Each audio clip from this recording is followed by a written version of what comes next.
Sala de aula é que se muda uma nação. Na sala de aula não há idade nem cor. Por isso aceite e respeite o meu professor. Boa tarde.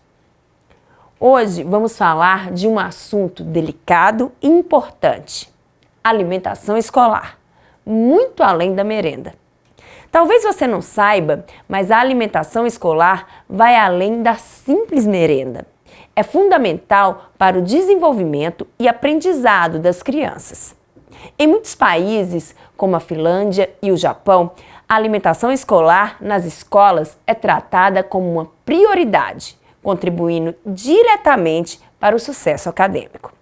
Estudos indicam que estudantes bem alimentados têm até 20% mais chances de obter boas notas. No Brasil, no entanto, a realidade é preocupante. Muitas escolas oferecem refeições inadequadas, compostas por alimentos de baixo valor nutricional, como bolachas e sucos artificiais, refletindo uma falta de compromisso com a saúde e com o futuro das crianças. No estado de Sergipe, em 2023, o valor per capita anual por aluno para alimentação escolar foi de apenas R$ 130,72, o que equivale a 65 centavos por dia letivo. Este valor está entre os mais baixos da região Nordeste, representando apenas 80% do valor per capita obtida pelo estado do Ceará no mesmo ano. Essa situação agrava ainda mais a capacidade das escolas de fornecer uma refeição nutritiva, exacerbando a desigualdade na qualidade da alimentação oferecida aos alunos. Para entender melhor esse assunto, nós vamos conversar hoje com a nutricionista, especialista em nutrição clínica, nutrição materno-infantil, gestão de unidades de alimentação e nutrição, gestão de políticas públicas e mestranda em educação, Ana Gleice Rocha Lopes. Você quer ser alimentado de boa informação? Então, fique aí. Está no ar, TV Sintese.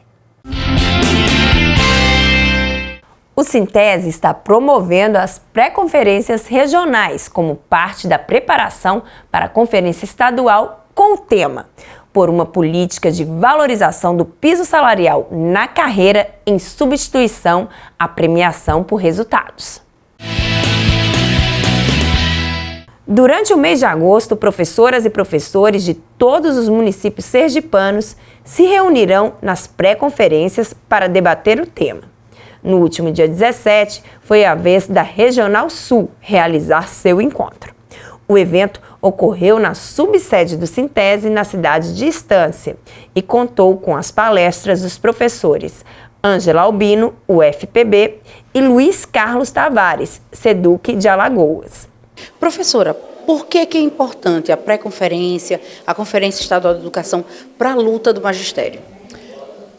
A nossa formação em si, ela vai além da pré-conferência, mas esse momento aqui da pré-conferência é uma preparação para a nossa conferência que vai acontecer no mês de novembro, Então, hoje a gente começou aqui na região sul, esse debate sobre essa questão da valorização através da premiação, onde o governo do estado implementa aí com muita frieza, muita perversidade, retirando o direito da valorização dos professores, E essa formação, ela não pode acontecer só aqui. Aqui é uma preparação para a nossa conferência e para as nossas mobilizações, que acredito, na nossa categoria, que a gente está na hora da gente ocupar as ruas, se mobilizar para que a gente faça a defesa da nossa valorização.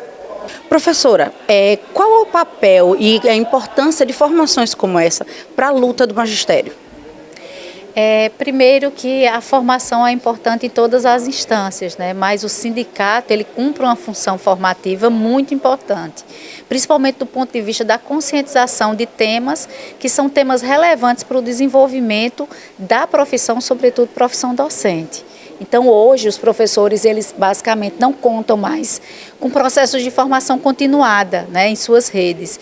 E às vezes, muitas vezes, o sindicato tem ocupado esse papel formativo que é determinante para que eles tomem conhecimento, sobretudo, de proposições como essa, né, de formação em larga escala ou formação para atender a um pressuposto mercadológico, né, em que só vai bonificar esses docentes, desconsiderando e descaracterizando o que a gente entende como valorização docente. Professor, de que forma essas premiações, esses incentivos que os governos têm dado aos professores prejudicam as relações dos professores, principalmente em sala de aula? Evidentemente que as relações de prejuízo são imensos, né?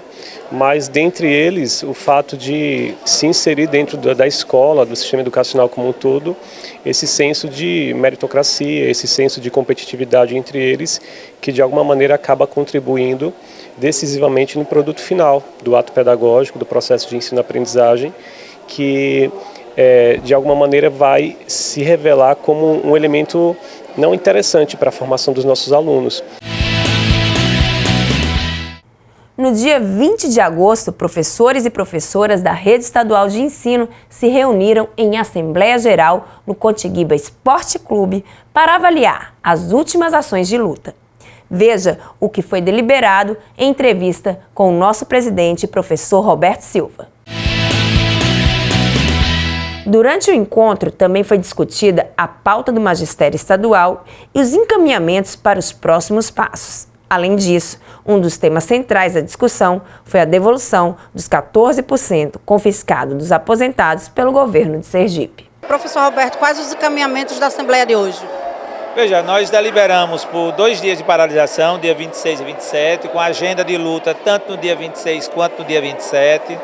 E um setembro de luta, né? A gente entende que há uma ação do governo de tentar desvalorizar o professor, há uma intenção clara do governo nesse sentido, e nós deliberamos setembro de luta, começando pelo 7 de setembro, e nós vamos estar fazendo intervenção tanto no Grito dos Excluídos quanto nos desfiles cívicos na cidade sergipana, e todo o mês de setembro com atos nas feiras livres de Sergipe, dos municípios sergipanos, e nas escolas da rede estadual. Vamos estar dialogando diretamente com os estudantes, com os professores, com os pais, mostrando a realidade da educação em Sergipe e pelo qual os professores estão lutando e que o governo está desrespeitando nossos direitos.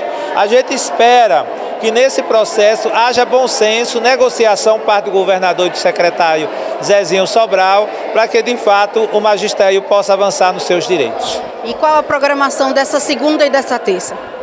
Na terça-feira nós temos atos aqui em Aracaju, nos terminais do Dia Maracaju, Mercado e no terminal do Marcos Freire, no Nossa Senhora do Socorro, e também nas principais cidades de Sergipe, Itabaiana, Lagarto, Estância, Maruim, Propiá, onde nós vamos estar fazendo essas intervenções no diálogo direto com a população. Na terça, o segundo dia de paralisação, dia 27, a partir das 8 horas, ato em frente ao Sergipe Previdência, com caminhada pelo centro de Aracaju, fazendo diálogo direto com a população.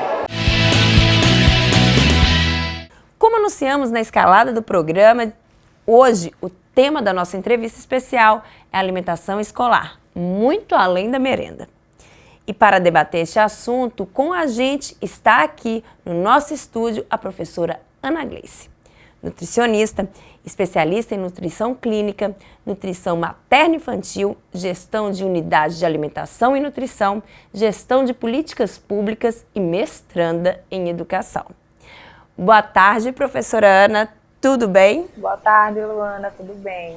Bom, professora, um currículo vasto aí para falar de um assunto tão importante como alimentação escolar. Então, vamos falar assim, como a sua experiência, né, enquanto nutricionista e esse seu vasto currículo, cheio de especializações na área de nutrição, influencia a sua visão sobre a importância da alimentação escolar no Brasil?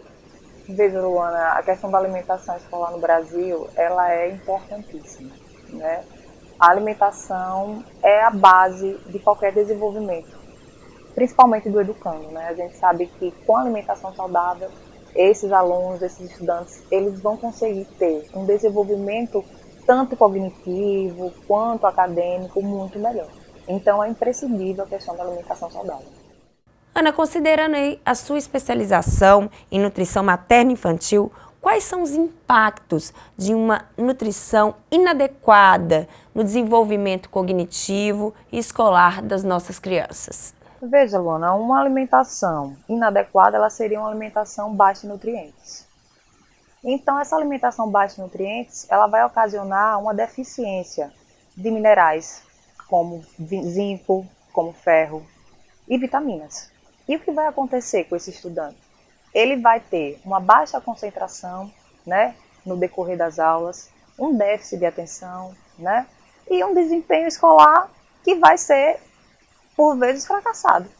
E nesse sentido, Ana, eu acho que é bom a gente explicar um pouquinho aí para o pessoal de casa, para quem está assistindo a gente, essa coisa, porque muitas vezes as pessoas não falam alimentação escolar, né? Que a gente está tratando do tema alimentação escolar. Devem estar se perguntando, e por que não merenda? Então vamos explicar aí qual que é a diferença e por que que o termo certo é alimentação escolar e não merenda escolar. Quando a gente fala de alimentação escolar, a gente está falando da nutrição completa, nutricionalmente, né, com proteínas, com carboidratos, né, com todos os vegetais, aquela coisa, e também que tenha segurança alimentar. Porque aqui no Brasil vai ser, muitas vezes, o único lugar, que é a escola, que esses alunos vão ter eles vão conseguir se alimentar nutricionalmente bem. Em casa, talvez ele não tenha como se alimentar. Muitas vezes em casa come outro tipo de alimentação. Então, nesse sentido, por ser algo tão importante, o que você encara que são as principais barreiras das escolas para poder ofertar uma alimentação digna, de qualidade, balanceada, nutritiva de fato para nossas crianças e jovens? Luana, acredito que as principais barreiras hoje sejam, muitas vezes, falta de infraestrutura das escolas. Locais para o armazenamento correto, né? Para o acondicionamento desses alimentos. Porque, veja, quando a gente fala em alimentação saudável, a gente também fala de alimentos que são altamente perecíveis, né? São frutas, legumes, carnes. Então, assim, vem aquela quantidade de proteína, carne. Eu vou acondicionar onde? Tem freezer suficiente, né? Tem a questão do pré-preparo dessas refeições para dar tempo de fazer na hora certinha.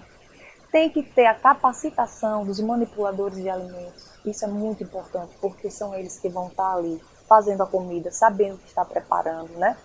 Criando preparações mais saudáveis para esses estudantes. Então, esses são as principais barreiras. Outra questão também é a falta ainda de educação nutricional nas escolas. Porque, às vezes, tem escolas que têm um projeto, sim, alimentação saudável. Muitas escolas têm. Mas é mais um projeto, sabe? Não é uma coisa que eles veem, poxa, é importantíssimo. Porque deveria, inclusive, estar no currículo da escola, né? Uma disciplina. Acredito que tem que ser uma disciplina, educação alimentar e nutricional. Porque, veja bem, está enraizado na cultura da sociedade, da comunidade, aquela questão de assim, vou dar um exemplo. Se um aluno hoje de 5 anos leva uma banana, certo? Leva uma banana. E o outro leva um pacote de biscoito recheado, né? Ou um Cheetos, que é aquelas pipoquinhas. O aluno que levou a banana, ele se sente inferior do aluno que levou o biscoito recheado ou o Cheetos. Por quê? Por que será que esse alimento ele é tão superestimado, né? E a banana não? Porque ele não teve educação nutricional. Porque eu, enquanto educadora, chego na minha sala de aula e dou uma aula sobre isso e mostro, é importante comer banana, banana tem potássio, né? É importante porque a gente vai crescer forte e saudável. Então, mostra a importância desses alimentos, que eles são valorosos, é isso que importa. E ele vai chegar em casa e a mãe que não teve acesso a isso, ela também vai aprender com a criança. Já pensou levar o filho à feira e chegar lá, mãe, eu quero comprar uva, né? Vamos à feira comprar uva, vamos comprar banana. Filho, você quer biscoito? Não, eu prefiro a banana, né? E eu acho que é essa importância de trazer também a comunidade para participar dessas ações de EAN, que é Educação Alimentar e Nutricional. Entre as suas diversas especialidades, Ana, você também é especialista em gestão de políticas públicas. Nesse sentido, o que você acredita que faltam de políticas públicas, ou as políticas públicas, o que está no papel é bom, mas infelizmente não é implementado nas nossas escolas, né? O que falta para que a gente consiga, de fato, ofertar essa alimentação saudável e nutritiva para as nossas crianças? Então, Luana, veja, aqui no Brasil a gente tem uma excelente política pública que trata da questão da alimentação escolar, que é o PNAE, o Programa Nacional de Alimentação Escolar. Então, o PNAE, ele veio justamente para isso, para garantir uma alimentação nutricionalmente adequada para essas crianças. Outra coisa que eu acho importante do PNAE é a destinação dos recursos, né? Onde 30% desses recursos ele tem que ser destinado à agricultura familiar, ou seja, a compra desses alimentos para as escolas, ela tem que vir da agricultura familiar. E isso é muito positivo. Por quê, Luana? Porque através disso a gente consegue movimentar a economia local, porque os produtores é quem vão gerar esses alimentos, né? A gente também valoriza a nossa cultura alimentar, né? São os alimentos que nossa sociedade, nossa comunidade consome mais. Por exemplo, aqui a gente consome muita macaxeira, né? Mangaba. Então, valoriza, né? Que é nutritivo também. Tem a questão também da sustentabilidade, né? Sustentabilidade. Tem a questão também dos alimentos frescos, deles estarem sazonalmente ofertados, porque veja, na safra de laranja você consegue comprar de um produtor por um preço bem bacana, né? E aí você dá prioridade a essas frutas, esses vegetais que são da época. Então, a política pública, ela existe. O que é que falta ser fiscalizado? Gente, para vocês terem uma ideia, o valor da per capita anual por aluno da alimentação escolar para o estado de Sergipe em 2023 foi de R$ 130,72, correspondendo a um valor por dia letivo de 65 centavos por aluno. O valor per capita de Sergipe está entre os mais baixos da região Nordeste, correspondendo a 80% do valor per capita obtido pelo estado do Ceará. Ana, é vergonhoso. E eu quero saber como é que isso impacta, né, dentro do processo da gente garantir uma alimentação escolar de qualidade, nutritiva para nossas crianças, e como é que a gente poderia maximizar esse valor que é tão limitado. O que a gente poderia fazer, né, nessa questão, já que a verba é essa? Capacitar os profissionais, mais uma vez, porque, veja, se eu tenho um alimento, um pouco, só posso comprar aquele valor ali, X. E desse alimento eu consigo utilizar ele integralmente, e aí eu falo de cascas, né? Eu falo de talos, né? De fazer outras preparações, eu também consigo deixar minha alimentação mais rica nutricionalmente, com baixo custo, certo? E aí vem também a questão da sustentabilidade. Explica pra gente que casca é essa, que talo é esse, como é que a gente poderia usar? Sim, então, deixando claro aí pro pessoal de casa, quando eu falo de cascas, de talos, eu falo do reaproveitamento de alimentos, né? Mas de uma forma totalmente higiênica e nutritiva. Então, vamos lá, Luana. Se eu descasco uma banana, tá? Com essa casca da banana eu posso fazer um doce. Eu posso fazer um bolo, né? Então, não vou desperdiçar essa casca, já que nutricionalmente ela serve para alimentar essas crianças, a comunidade, em casa mesmo, quando sobra. Eu já fiz bolo de banana para os meus alunos e eles adoraram. A questão do talo, couve, né? Aquele couve manteiga. Não tem aquele talinho ali? A gente tira, né?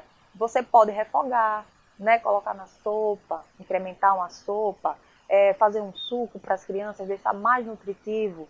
Então, são pequenos ajustes que a gente precisa conhecer para poder utilizar esse alimento de forma integral. E é justamente por isso que eu friso na capacitação dos manipuladores, que é o pessoal que trabalha na cozinha diretamente com a alimentação escolar. Bom, Ana, quero agradecer a sua presença, muito obrigada. Volte sempre, você tem aí várias especializações, tem muito assunto ainda para a gente tratar. Então, seja bem-vinda ao TV Sintese e aguardamos a sua volta. Obrigada. Obrigada, Luana. O TV Sintese fica por aqui. Para você, boa tarde e boa sorte.